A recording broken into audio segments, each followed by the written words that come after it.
Hey guys, welcome to another video. I am DJ V.a.r and today I would like to show you something really cool that you can do within Ableton Live Simpler, and that is not just as a sound design sort of tip and trick, but also to showcase really the power and capabilities of Ableton Live Simpler. Now, what we're going to do today is basically transform a vocal sample that sounds something like this.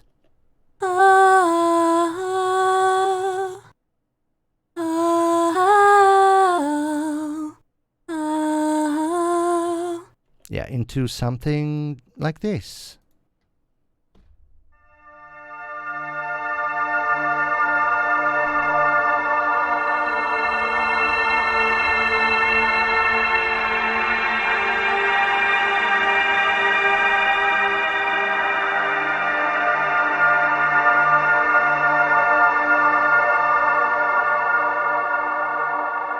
Very cool, right? So yeah, let's just start off by doing the first things that we actually need to do. So we want to actually prepare the vocal sample for playability. So we want actually a certain region of our vocal sample, and we want to tune that bit. So we want to, for example, tune it into C, so then when we play the C key on our keyboard or any other MIDI controller that you might have, it actually sounds the C note, not any other note that it might be actually playing. So to do that, let's just have a listen. So I'm just gonna go and load the tuner plugin into this channel with the audio file, and I just want you to see here the note that it shows when it plays this hang on a minute, this area here, this region. So let's have a look. Oh, sorry.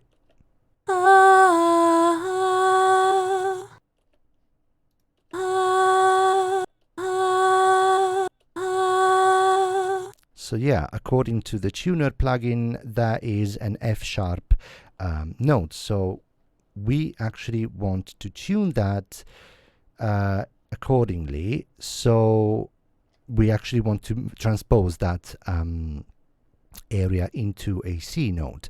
Now to do that, we want to go into the audio clip editor of Ableton, which is this button bit right here, and if you take a look, there is a transpose knob. But before we do that, I strongly recommend you to change the algorithm from Beats to Complex Pro, because of course we're not dealing with a rhythmic sound like a drum loop or something. We're dealing with a complex sound that is a vocal, so we either choose Complex or Complex Pro for a higher quality. And yeah, we then want to change the envelope. Now this parameter right here determines how the sample responds when we actually shift it across the notes. So when we play higher or lower notes, then the actual vocal sound is going to sound differently according to what we set this envelope parameter right here. So let's have a look. Let's have a listen. So we want to make this this area here from F sharp into C. So we have to transpose it by 6 semitones.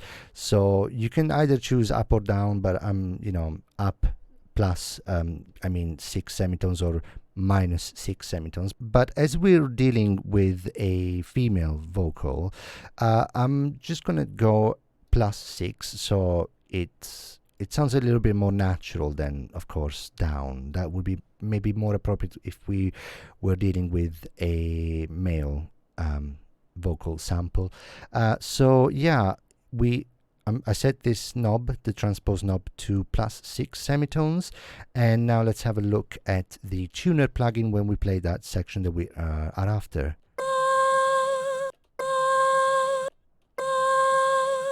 So yeah, that sort of shifts a bit towards the end. That there's like some sort of tremolo, but it doesn't really matter because the first bit is more sort of consistent and stable, and that's what we want. I mean, of course, we want a vocal sample that is not too, that doesn't have a lot of vibrato or tremolo in it. You want a nice, smooth, constant pitch into it, because otherwise it's going to cause a lot of trouble, a lot of problem, it's going to give a lot of unwanted results down the line. So now that we have the C down here, we now know that this bit at least is tuned into a perfect C.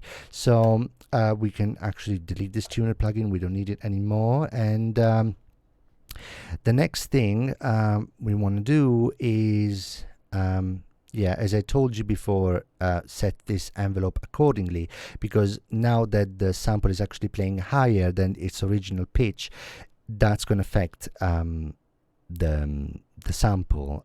So let's have a first a listen into extreme parameters, so we really hear what's going on in the algorithm, and then choose a more refined value. So let's see.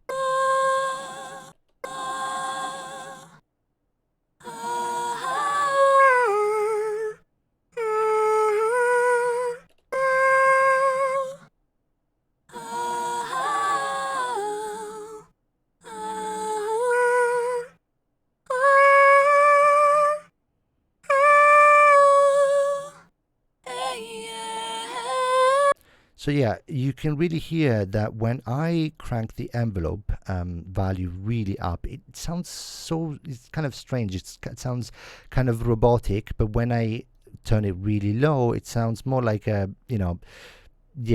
sounds kind of funny, but we definitely want to keep the value more lower than higher, to be honest. So by default, this value is set to 128, which works pretty well for most audio samples that you're going to work with.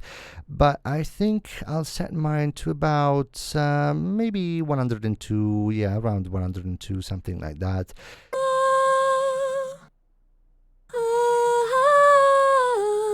And that sounds pretty okay to me. So now you can easily notice that at the beginning there is obviously some silence, which we don't really want that. So I'm just going to set the 1.1.1, which is the start position, right there on the first transient.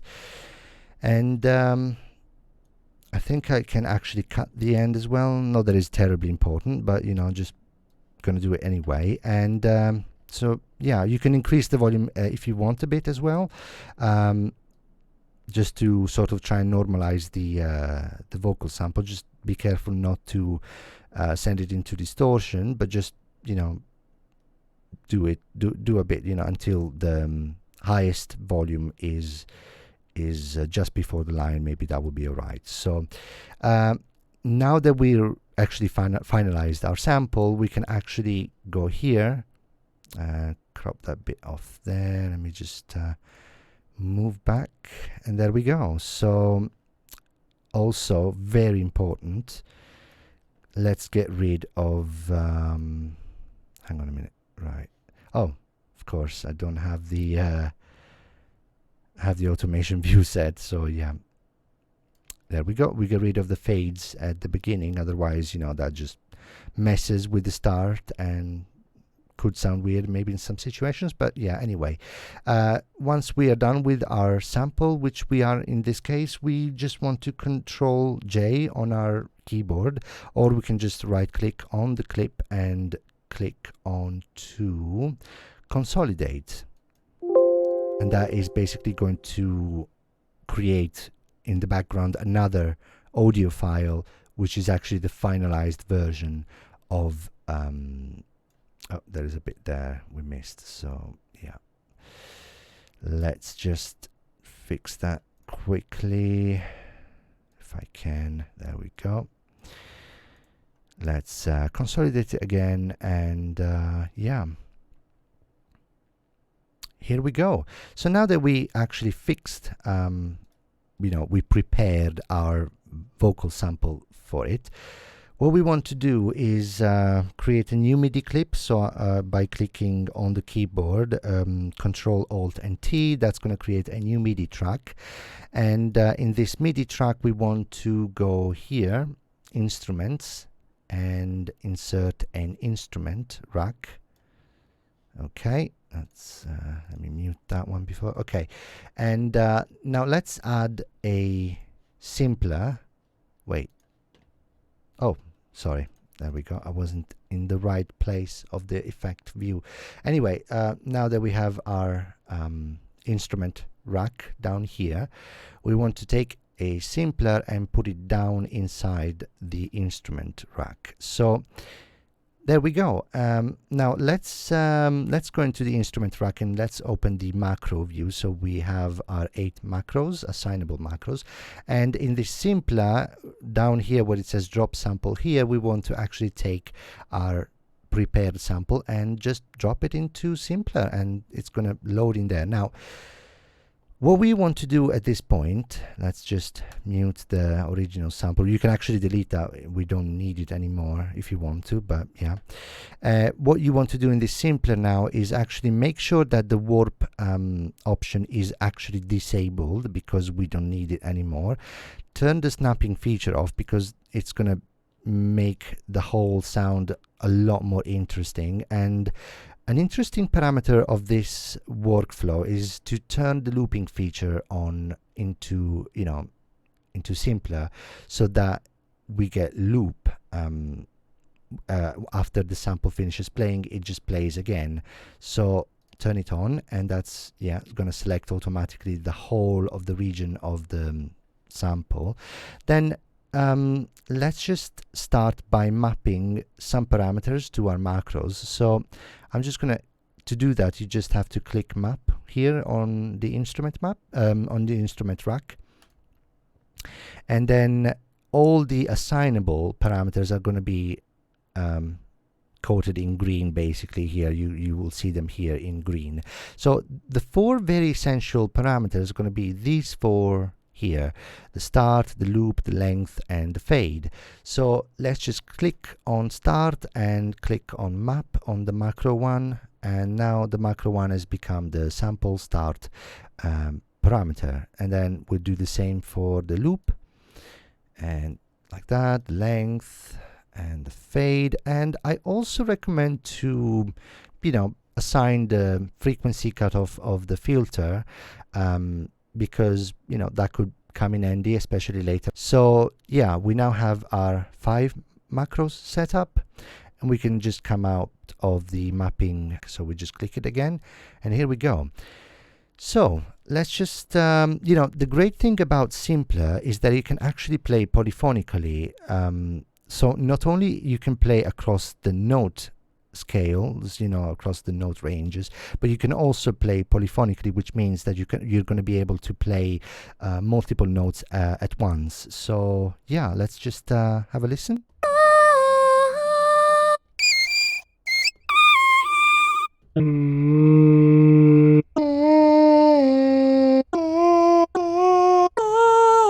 So yeah, you can really hear how that transposes the sample accordingly to the note you're playing. Now, I know that sounds a bit kind of silly, but what we're going to do is going to here to the instrument rack, and let's reduce the sample length, the sample length to something like that. We can actually zoom into the sample so we can better see what we're doing, and then we can see that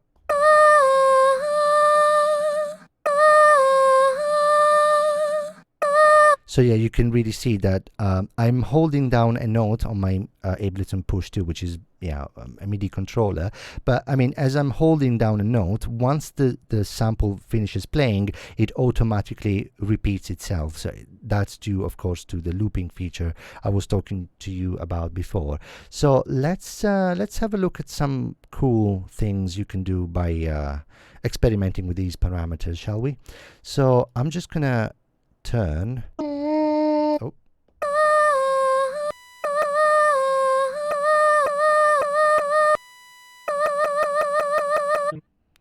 Yeah, and then I can, for example, change the sample start position.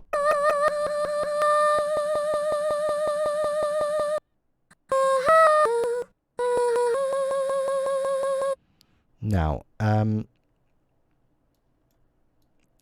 let's just revert back to that, and what I'm going to do is actually reduce the sample length a little bit more. I just want to, as I said to you, I just want to focus more on this last bit of the sample. So I'm just going to change the sample start to make it start more that way. We can actually, yeah, there you go. Set it to something like that, reduce the sample length, and we can actually change the loop length. So at 100% it loops the whole of the loop, so from start to finish. But we can actually reduce that. So right now it starts playing at the beginning, and then once it finishes playing, it will only loop the highlighted area, which you can see right here. So let's have a listen. So yeah, rather than looping the whole area, which would be like that, it only loops the last basically 50% or whatever the parameter is set to. Now, a really cool thing will be to introduce the sample loop fade. Now, what this is going to do is basically is going to smooth the loop. Right now it's very snappy. You can really hear that when it loops, it really sort of snaps. It goes like that sort of thing. But if we introduce some sample loop fade, that will become a lot smoother.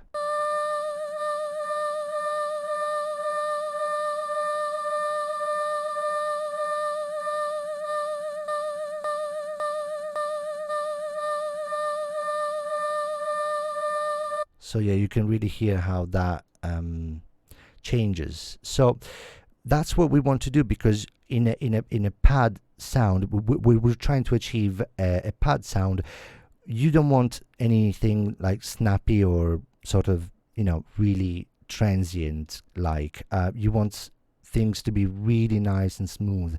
So yeah, I'm just gonna leave it like that, and I think that this is actually a pretty good area to work around with. So one more thing I'm going to do is actually going to introduce the LFO, which is the low frequency oscillator, for some modulation, and I'm going to sync it to musical values. I'm just going to set it to 1/4 of a note, and I'm also going to change the amplitude envelope to something more pad appropriate. So we're going to have a nice slow attack around about I'd say 1.20 second, and the release as well, we're going to give it a nice long release, about around about 2 seconds or something like that. I'm also going to reduce the volume, because of later we're going to introduce some more effects which are going to be introducing a lot more volume. So anyway, I'm going to change the shape of the LFO to sample and hold, so we introduce some more randomness to the modulation. So I would like the LFO to affect the pan spread of the sample, so I'm just going to set it to something quite nicely about between 85 to 90%, something like that. And I'm also going to set the filter resonance to about 25%, and then the frequency cutoff, I'm going to reduce it to about 2.2 kilohertz, something like that, and let the LFO affect the frequency cutoff of the filter. So to do that, we do filter and we just give it a little bit. We don't really want to, you know, be too extreme, but you know, depends on what you really want to do. And I'm also going to go into the envelope and reduce a bit of the decay on the filter envelope. And yeah, that will be pretty good. So now what we want to do is actually going into I'm going to grab some reverb, to be honest. So when it comes to reverb plugins, Valhalla plugins are some of my absolute favorites. So I'm actually going to take Valhalla Vintage Verb and load it into here. And I'm actually going to scale this one down a little bit, like yeah, like so. Now, because this is a female vocal sample, I would like, actually, you know, at least for my sake, I would like to make this sound quite bright. So because of that, I'm going to change the color from 1970 to now, because 1970 is a lot darker, sounding reverb.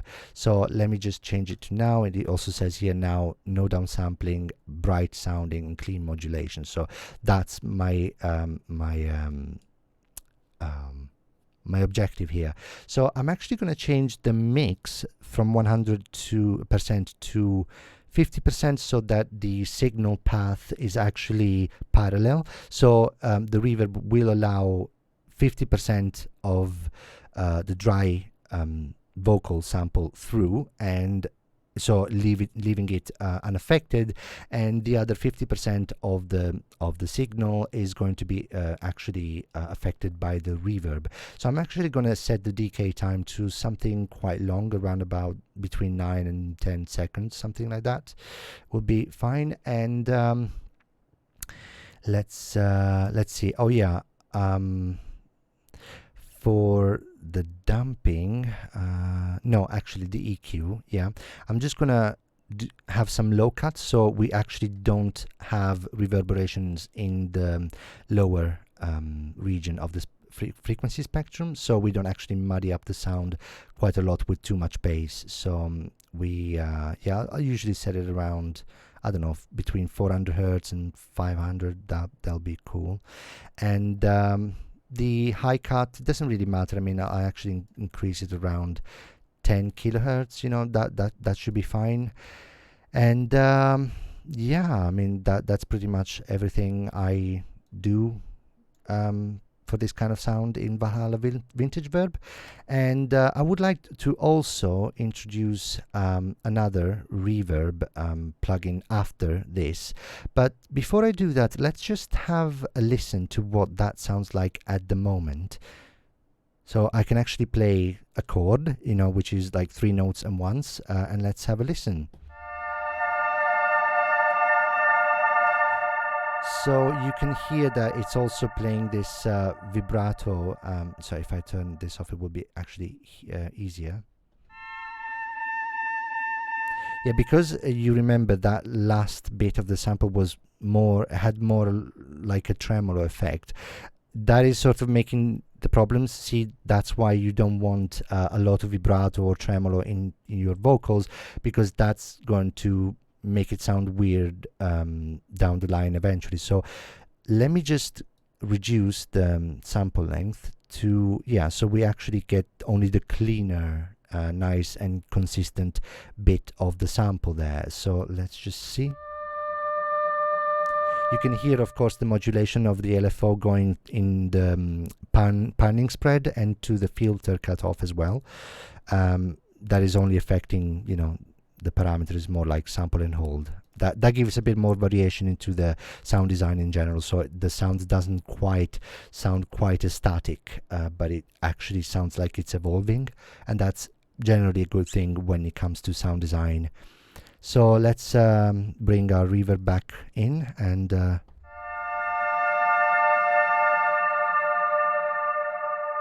that already in itself sounds a lot nice. I mean, really, really nice, a lot lush, very lush. And now you could theoretically stop here and maybe even, you know, increase if you just intend to have only this reverb after the sample plays. You might as well just increase the mix to 100%, so it will be 100% reverbed, and just play it.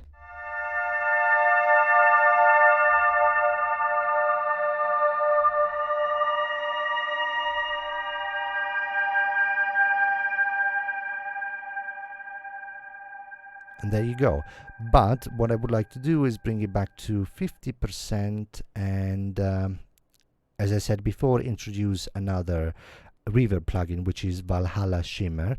Now I think this is going to be quite interesting because we have the sound of the sample going into this first reverb here, Valhalla Vintage Verb, but because the mix is set to 50%, it only affects 50% of the so it's sort of like it takes the sample, it splits it into two, and the first half is unaffected, is just raw, you know, unaffected sound, just dry, and the second half it affects it with the reverberation, with this sort of echo, kind of nice lush sound, and that unaffected bit is going to be carried over, so it's going to be transmitted over to the second reverb, which is this Valhalla Shimmer that you can see right on the right here.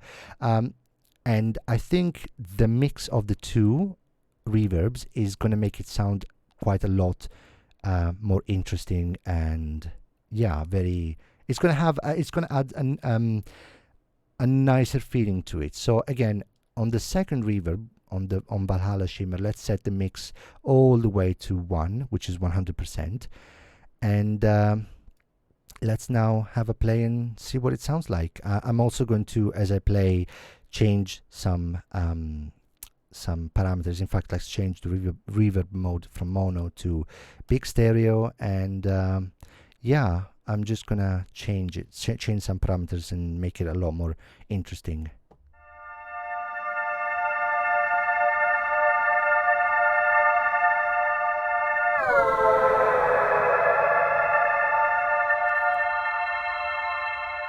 Also, I'm going to introduce again the low cut because we don't want to muddy up the low end, and yeah, we want a nice clean sound.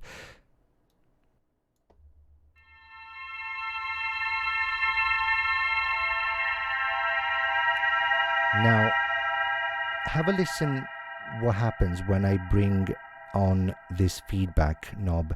It really is going to make a lot of change into the sound.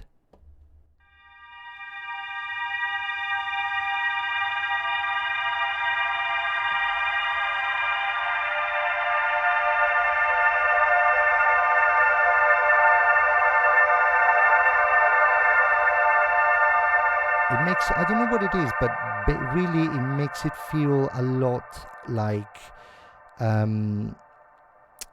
it adds some ethereal sort of feel to it, to the sound. So yeah, you can increase or decrease the diffusion. Doesn't really, you know, it really depends on what kind of feel you're trying to achieve on your reverb. Of course, feel free to experiment with it and really, you know, make it your own. But for my taste, I really like that kind of feel to it. Obviously, the color mode I chose, you know, leave it bright by default because I want, as I said before, a nice bright sounding reverb. If I was to, of course, work with a different sample, say for example with a nice bass tenor vocal sample, then maybe in that case I could do it with a darker sounding reverb to create more, maybe like a menacing kind of ambient sound, you know, like a nice dark drony kind of sound. So yeah, that's what I would go for.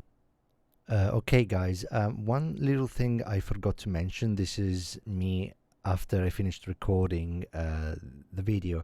I just forgot to mention one simple little thing. Now, say for example instead of this part, you want to experiment maybe with another section of the vocal sample that you have, and say, for example, that this other bit that you want to use plays a different note than the one we had before. So, for example, it's great for here because it's tuned to C, but maybe this other section plays, I don't know, another note, G or whatever.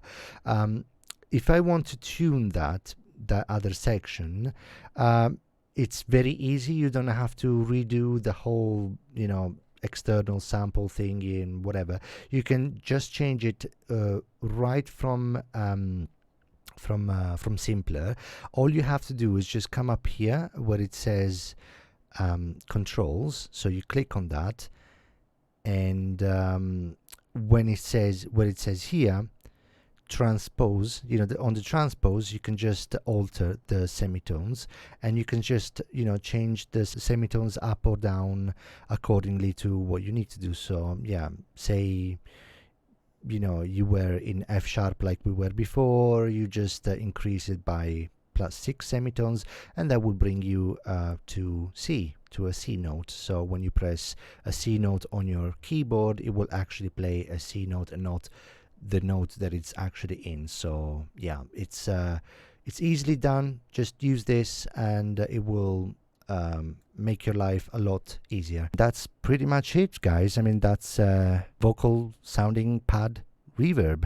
And the cool thing about this technique is that because we are taking the sound initially from a vocal sample, you can actually experiment this with different vocal samples, maybe female, maybe male vocals, and that's gonna really change the feel of the pad overall, because the human voice is so different, and also because it has a lot of harmonics, interesting harmonics that really contribute to a unique sound, really. So yeah, once you are finished now with this sound, if you want to save it, you can, for example, I like to rename my racks. So we change it from instrument rack to I don't know, vocal Lush pad, for example. And then to save it, you just click on this save icon here, and it's gonna save it there. You just press enter and it's now saved into your library. So even if you delete this effect track, you can just drag and drop it into a MIDI track and boom. Okay guys, I am really sorry. For some reason, when I was trying to, of course, bring back the instrument track we've just saved into the same MIDI track, for some reason Ableton Live crashed on me. You can see here, and I had to restart the program, so I'm sorry about that. But thankfully I still saved the instrument track we saved before with all that we've done. So again, I saved it as vocal Lush pad, and I have this MIDI track right here, and I can just drag and drop into it. Now hopefully it's not gonna crash on me again. There we go. Thanks Ableton. Okay, and here we go. There we have it. So we are just free to play it and do whatever we want with it.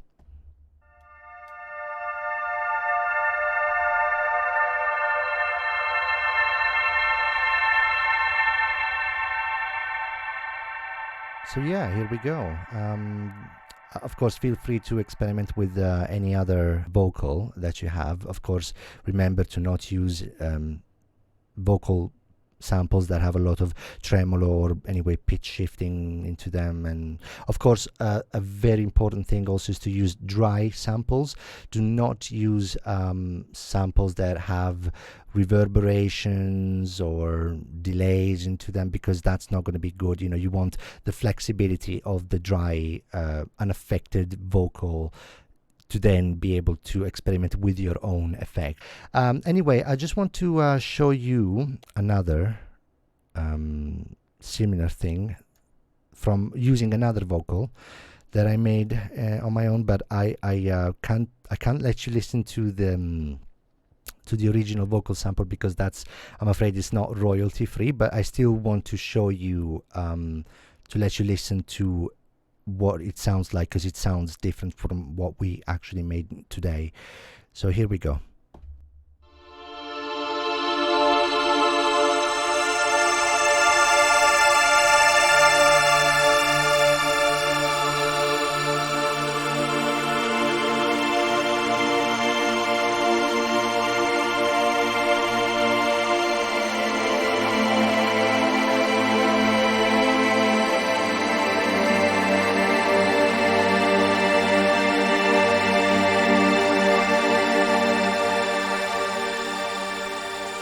So yeah, you can really hear how different that's of a feel it has to what we had before, and that is because, of course, I used a different vocal sample that has a different sort of tonality to the to the voice itself. So definitely feel free to experiment with your own vocal loops. You can also record your own voice, for example, and use that. So yeah, nothing is stopping you.